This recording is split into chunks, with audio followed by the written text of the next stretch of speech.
Boa tarde. Venho cá uma vez mais para falar-vos sobre São Tomé e Príncipe, a minha perspectiva de São Tomé e Príncipe. Eu trago, como está já combinado convosco, trago aqui a resenha da semana, falo depois sobre pontos que julgo estratégico para São Tomé e Príncipe e depois a geopolítica internacional. Meus caros cidadãos, como sabem, em São Tomé e Príncipe esta semana foi recheada de notícias boas e más, pelo que me é muito difícil escolher qual delas abordar. Mas eu começava por uma muito problemática, a questão do Kuwait, do Fundo Kuwait, o Fundo Soberano do Kuwait, que disponibilizou a São Tomé e Príncipe no governo anterior os 17 milhões de euros. Acho que algo não está bem contado. Eu aqui não vou tomar partido para ninguém, porque desconheço completamente, e eu acho que qualquer cidadão que toma partido, neste caso agora, não estará a ser isento. Até porque, reparem, o Kuwait diz, o responsável do Kuwait que esteve em São Tomé e Príncipe, diz que os 17 milhões estão intactos. Mas como poderão estar intactos 17 milhões se, entretanto, pagaram ao consultor? Há algo que não está certo, pelo que provavelmente o Ministro das Finanças estará ele mais dentro da verdade do que qualquer um de nós.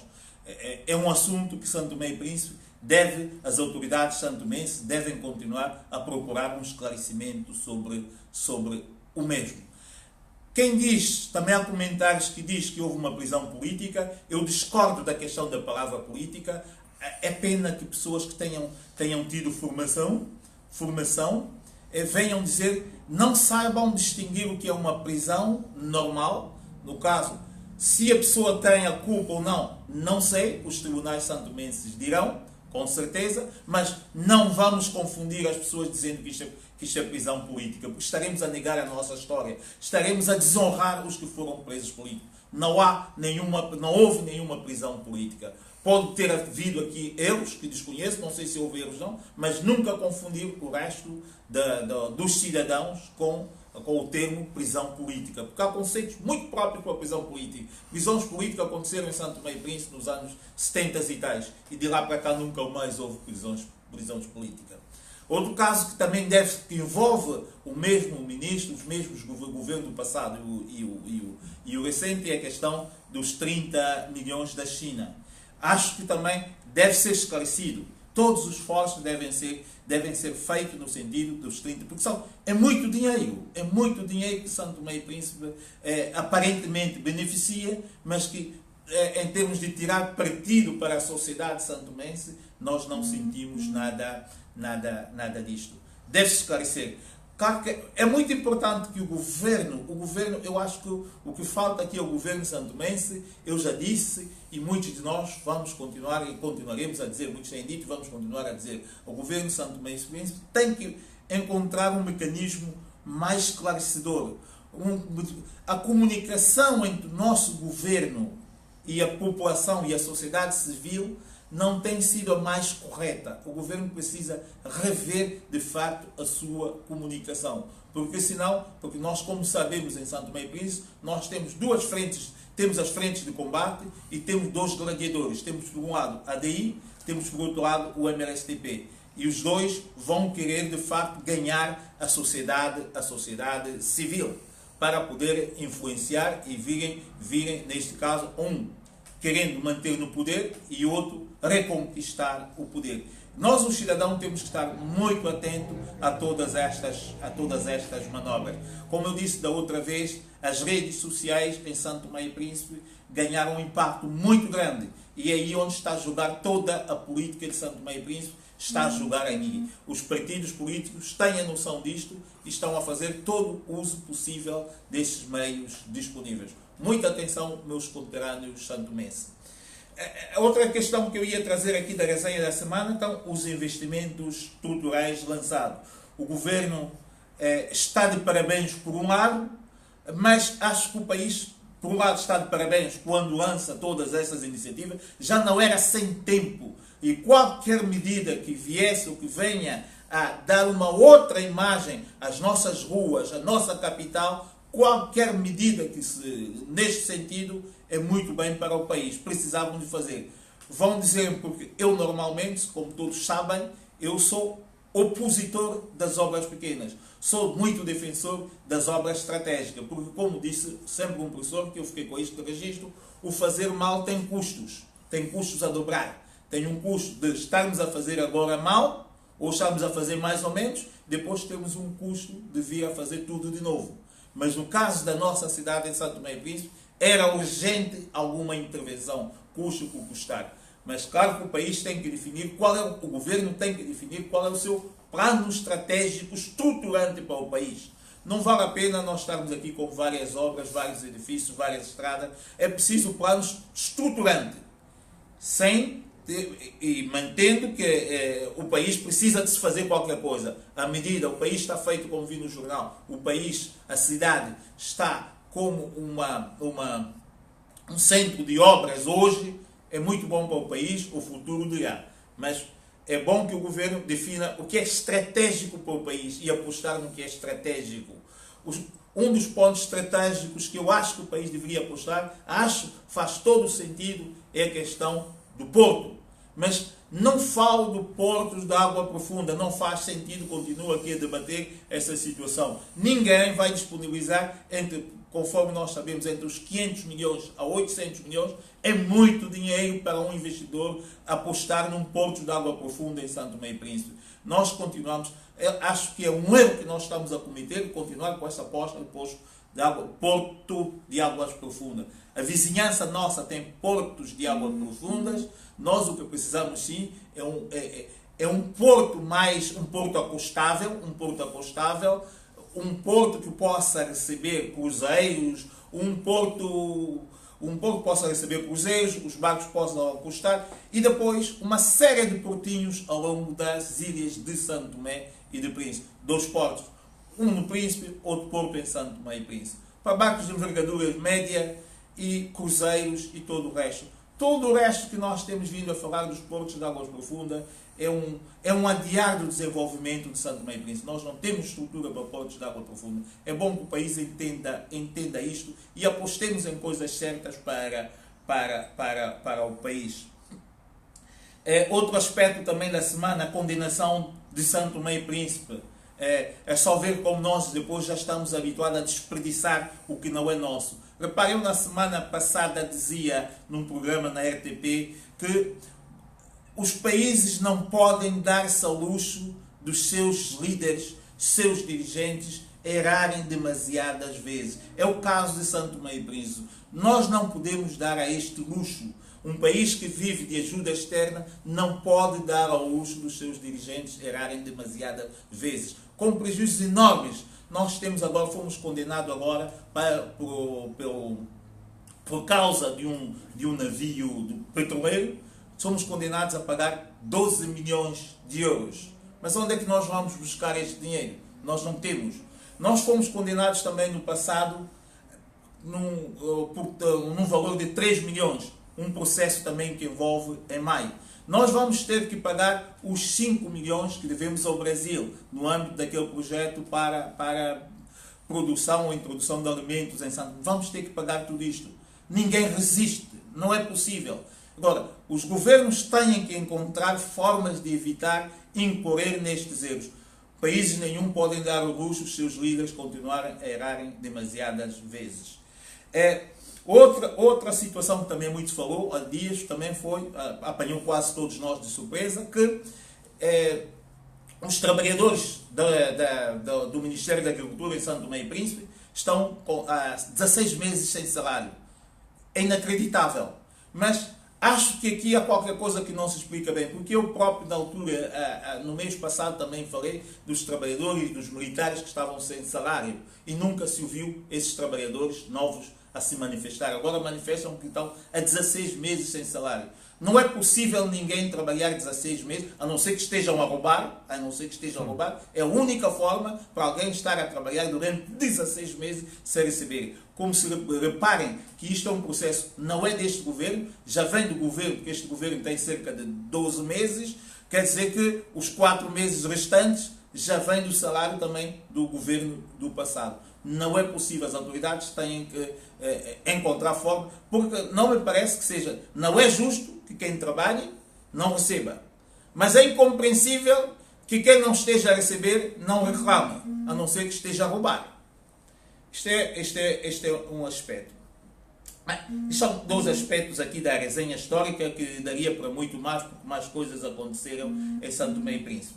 Mas eu ia pegar a questão agora no plano de ideia estratégica para Santo Tomé e Príncipe, que eu continuo a pensar que nós temos que definir o país que nós queremos para o futuro. A geração que nós queremos que venha a conduzir este futuro.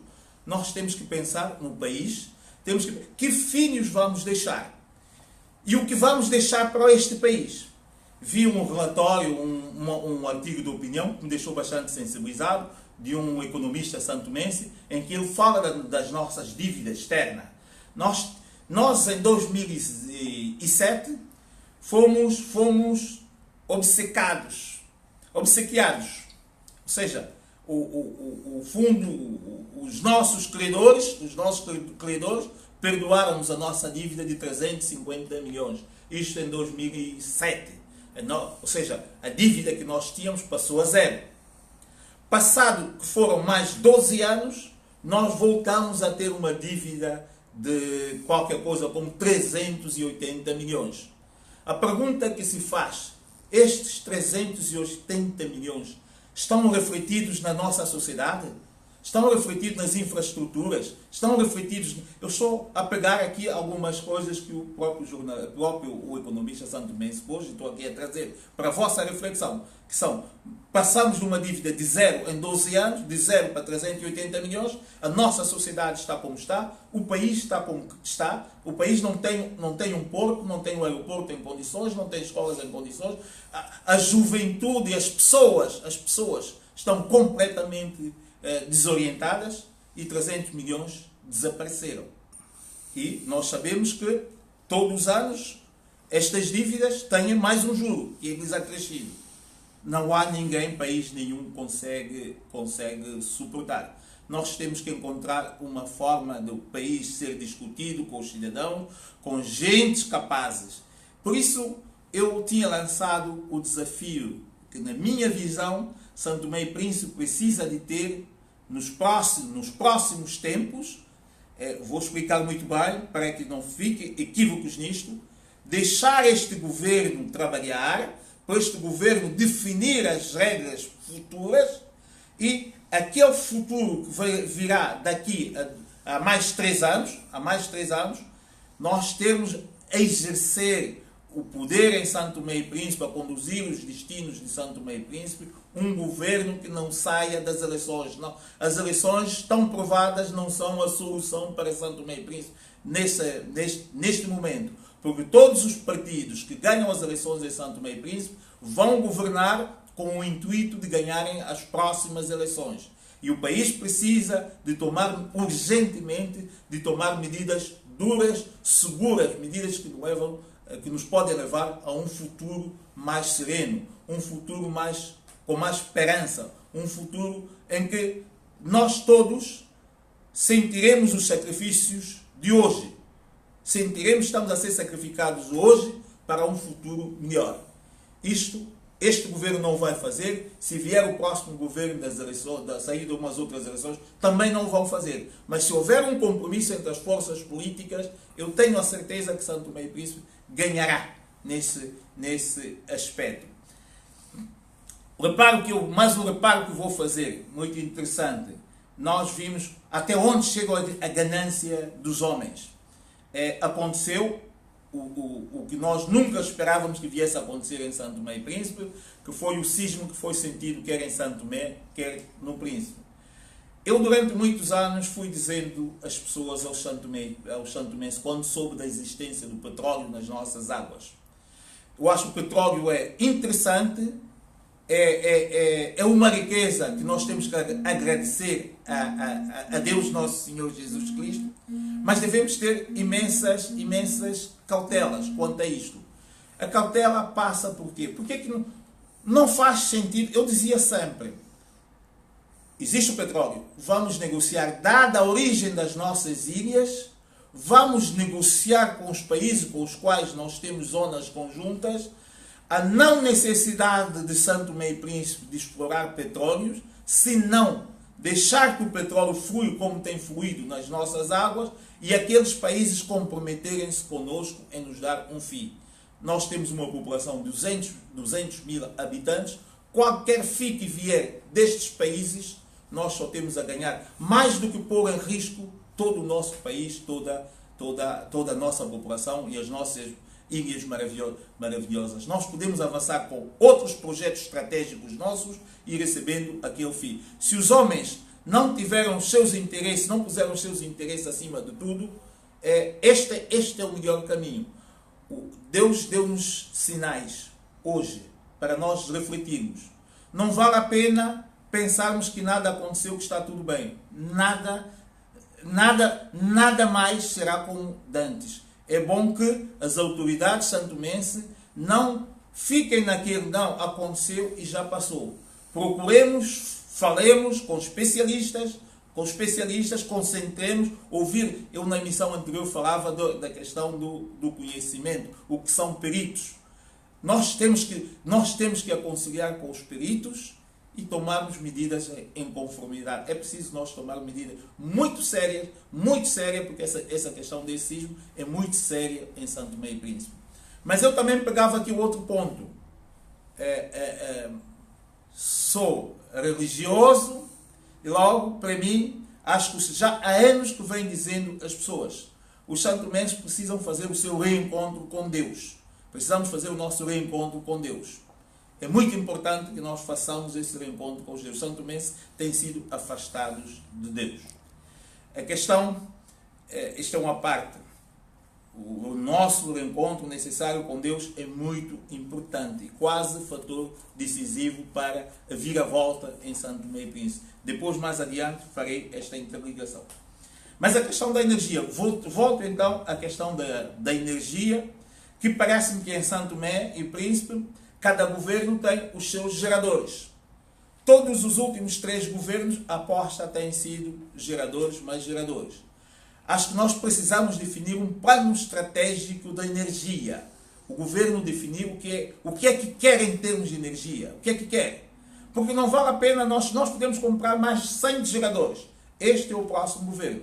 Comprará 100 geradores. E vamos continuar a ter os problemas energéticos tal e qual como temos hoje. Porque o problema não é só produzir. O problema é o transporte, é a distribuição. O auditor que esteve na EMAI diz que a EMAI tem problemas graves de poder responder aos compromissos, pagar aos seus fornecedores. É óbvio, segundo ele, a EMAI não tem receitas suficientes para poder cobrir as suas despesas. É óbvio que a EMAI tenha que ter estas despesas, porque a EMAI não sabe a energia que produz, nem para onde ela vai. Enquanto a própria EMAI, enquanto organização, não se estruturar para saber que para onde vai, se há desperdício ou se não, se há desperdício é preciso corrigir. E aqui passa mais, o problema da EMAI passa na distribuição. Há muita imperfeição na distribuição da energia. E mais, a EMAI tem, a forma da EMAI também ter a receita. A EMAI tem um consumidor. Se a EMAI não lhe fornece energia, é óbvio que a energia que é produzida não vai ser cobrada, é desperdiçada. Quando a EMAI também deixar de fazer as interrupções para os seus clientes, é uma forma da EMAI poder recuperar e ter condições para pagar os seus fornecedores. É aí onde está a estratégia errada da EMAI. A EMAI não tem planeamento estratégico. Eu tenho dúvidas que os seus administradores, até o presente, do passado e do presente, tenham ideia do que é um plano estratégico para a gestão de uma empresa do tamanho da EMAI. Tenho dúvidas nisto. Só por isso é que nós temos esta empresa conforme está, com dívidas atrás de dívidas. A EMAI, quando começar a produzir e fornecer os seus serviços e cobrar os seus serviços, é possível. A EMAI, quando deixar de ter os desperdícios, quer do combustível, quer da própria energia que produz, ela tornar-se-á, de certeza absoluta, uma empresa viável. Uma estratégia para a EMAI pode ser a divisão dos dois setores. Por um lado, uma empresa de água de Santo Tomé e Príncipe e, por outro lado, uma empresa de energia de Santo Tomé e Príncipe. Em qualquer delas, nós podemos encontrar parceiros estratégicos para ajudar-nos a definir o plano estratégico de energia para Santo Tomé e Príncipe e plano estratégico de água para Santo Tomé e Príncipe. O abastecer água em Santo Tomé e Príncipe só requer algumas infraestruturas criadas e adequadas aos tempos modernos de todo o sistema.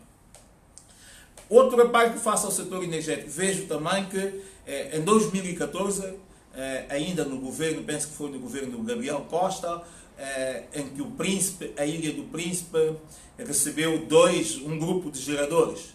E foi dito oficialmente, o estranho de tudo isto é que foi dito oficialmente que aquele grupo de geradores que foi instalado na região do Príncipe vinha suprir as necessidades dos próximos 20 anos.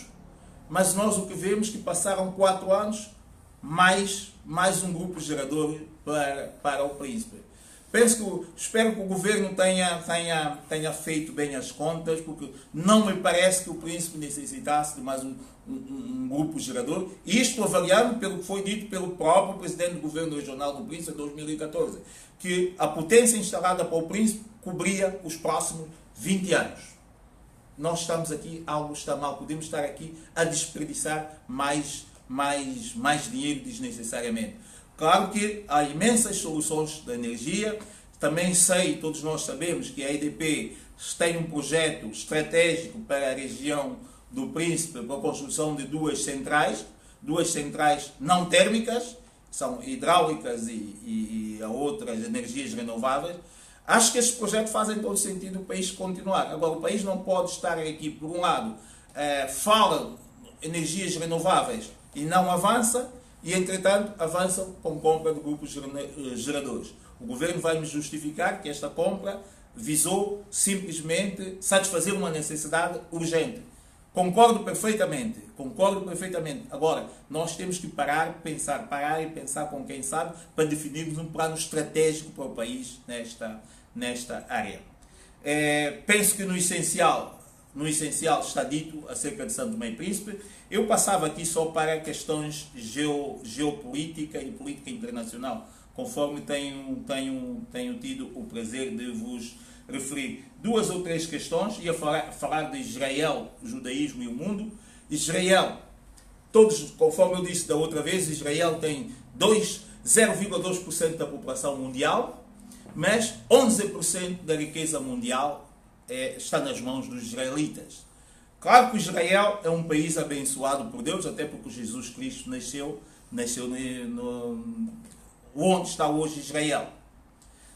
A comparação, Santo Tomense, 2 ilhas também descobertas nos dias santos, o dia de Santo Tomé e o dia de Santo Antônio. Também somos abençoados. O que é que nos está a faltar? É ter aquele espírito israelita de que nós vamos conseguir. E todos os nossos desejos é que as coisas avancem. Nós precisamos, e com agravante, porque nós, santomenses, temos o nosso sangue, também circula o sangue israelita. Por que nós não aprendemos um pouco com Israel, a perspectiva de vida do Israel? Muito ligado a Deus, israelitas muito ligados a Deus. Nós, os santomenses, decidimos que são 2 ilhas descobertas nos dias santos, decidimos desligar a Deus. Basta nós vermos as manifestações dos santomenses hoje, o tipo de dança, como é que nós celebramos os dias religiosos hoje. É mais com gestos e atividades quase a roçarem satânicas do que propriamente atividades religiosas. Esta é a ligação que eu queria fazer entre nós e Israel. Mas dizer que Israel é muito interessante também porque Israel tem... Eu sou defensor de Israel, mas não quer dizer que concorde com toda a política israelita. Da mesma forma que não concordo com a frente Polisário no Saara Ocidental, como sabe, já estou a falar da geopolítica, da Saara Ocidental, esteja a ser dizimada pelo Marrocos. e os países africanos de uma maneira geral, a troco de algumas moedas do rei do Marrocos. Santo Tomé e Príncipe é o exemplo disto, não é? Por uma moeda, a troco de algumas moedas do rei do Marrocos, preferimos vender a nossa dignidade, deixar o povo do Saara Ocidental sofrer, recebendo alguns trocos. Sou pela independência do Saara Ocidental, da mesma forma como sou pela independência da Palestina de Israel. Hoje, reparem que a procuradora do TPI vai mover uma queixa-crime contra Israel, ao qual Israel, claro, como é óbvio, já reagiu o seu primeiro-ministro. O porquê ser a procuradora? Porque Israel, em abril, acho que foi abril de 2016, foi bastante aplaudido por ter sido admitida no Tribunal TPI, Tribunal Penal Internacional, mas ao não ser um país, não pode a autoridade palestiniana apresentar uma queixa, por isso vem a procuradora fazer esta queixa em nome da Palestina. Isto preocupa Israel, um dos países mais poderosos que nós temos. Repare, Israel controla até o próprio Estados Unidos é controlado pelos israelitas. Mas os israelitas, a forma de estar deles é uma boa referência para Santo Tomé e Príncipe. Uma notícia que também me acaba de chegar agora é que 8 países africanos reuniram-se com o governo francês e decidiram pôr fim ao franco CFA. Ou seja, naqueles países, o franco CFA estava sempre anexado ao franco francês, o que mantinha aqui, no entendimento de muita gente, alguma relação de cumplicidade colonial. Este vínculo foi quebrado hoje. Estes 8 países vão ter, a partir de 2000, uma moeda, continuarão a ter uma moeda própria, mas deixará de estar indexada à França. O que era esta indexação? Tinha sempre a referência à França, e a parte as reservas daqueles países, 50% estavam a ser sempre gestionadas ou estavam a ser sempre indexadas ao banco francês. Mantinha sempre aquela ligação de alguma promiscuidade colonial, hoje quebrada, estão todos, ela é saudada por todos. E também aqui em relação aos Estados Unidos, Latinoamérica. Estados Unidos e Cuba, parece-me que depois de Obama o confronto nunca mais acaba. Estados Unidos e Cuba, Estados Unidos impede que os seus aviões, que os seus cidadãos viajem a Cuba, e hoje há uma guerra muito cerrada contra os médicos cubanos, porque todos nós sabemos que as receitas de Cuba, passado a questão do turismo, passaram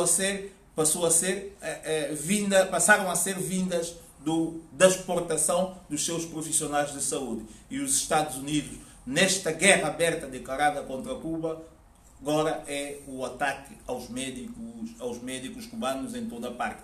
Mas eu acredito que os cubanos têm uma história muito de luta, de sobrevivência, e saberão superar todos esses obstáculos. A mesma Cuba que estou aqui a falar, que com uma nova Constituição, desde ontem passou a ter um primeiro-ministro, o que já não acontecia há mais de 40 e tal anos. Penso que o último primeiro-ministro teria sido Fidel Castro, na altura quando tinham presidentes, dos anos 50 e tal, e hoje volta a nova estrutura, de acordo com a nova Constituição, tem um primeiro-ministro, tem um Conselho de Estado, e o primeiro-ministro é quem responde pela política econômica do país.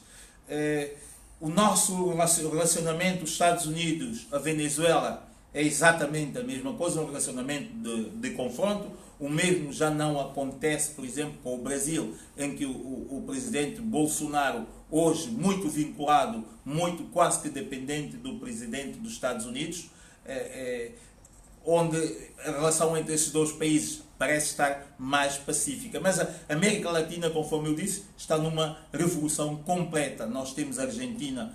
A Argentina hoje mudou, passou de um neoliberalismo para a esquerda, a tradicional esquerda. O México, a mesma coisa. A Venezuela ao que parece, o Guaidó perdeu as rédeas do todo o poder e vai perder as rédeas também do Parlamento. Isto é o essencial que eu tenho para trazer hoje aqui para vocês, pensando que tenha contribuído para alguma coisa para São Tomé e Príncipe. Vou apresentar 2 livros.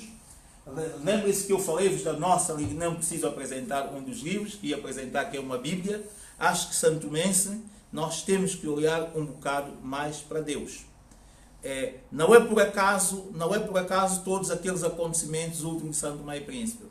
E vou fazer um reparo, que muitos poderão não entender. Não se queima igrejas. Não se queima igrejas. Independentemente de nós estarmos contra determinada religião, deve haver aqui algum respeito por ele, o ser superior. Nós não o vemos, mas ele existe e estará sempre aqui conosco, para o bem e para o mal. Nós devemos ter esta questão a interesse. Focar na Bíblia não faz mal a nenhum. Bíblia, conforme está dito, é o livro de todos os livros. De todos os livros. Lá está tudo para as nossas vidas. É difícil de entender, mas lá está tudo para as nossas vidas. Não preciso mostrar, mas quem diz Bíblia, da mesma forma, direi o Alcorão. Se for preciso, também posso apresentar-vos aqui. Não sou islâmico, mas também tenho o Alcorão. Para os muçulmanos, acho interessante também que continue a olhar para o seu guia espiritual. E para os católicos e todos os cristãos, a Bíblia é de facto o caminho. Mas vou fazer aqui o último reparo que vou fazer para o dia de hoje. Isto tem a ver com a questão da desumanização dos serviços de saúde de São Tomé e Príncipe. Nós vimos o que aconteceu, o que tem acontecido. Nós vimos o que tem acontecido. Eu trago-vos aqui um programa, isto é de Angola, que é o Programa Nacional de Humanização da Assistência na Saúde. Provavelmente o que nós precisamos em São Tomé e Príncipe, sem invenções nenhumas, recorrer a este programa, adaptá-lo à nossa sociedade e começarmos a partilhar os conceitos da humanização na nossa sociedade no seu todo e, no caso da saúde, nós debruçarmos e fazermos um programa de humanização da saúde em São Tomé e Príncipe. Não nos custará nada.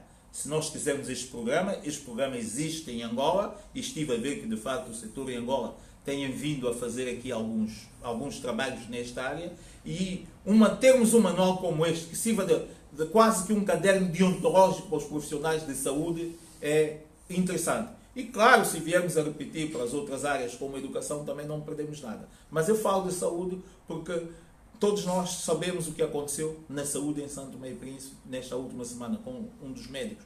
Todos nós sabemos ou temos conhecimento do que vem acontecendo com a saúde em São Tomé e Príncipe. E precisamos fazer alguma coisa e que é muito urgente. Meus caros santomenses, o que eu posso desejar-vos é que tenham um bom almoço, e que o espírito natalício faça parte do vosso dia a dia. Um grande abraço.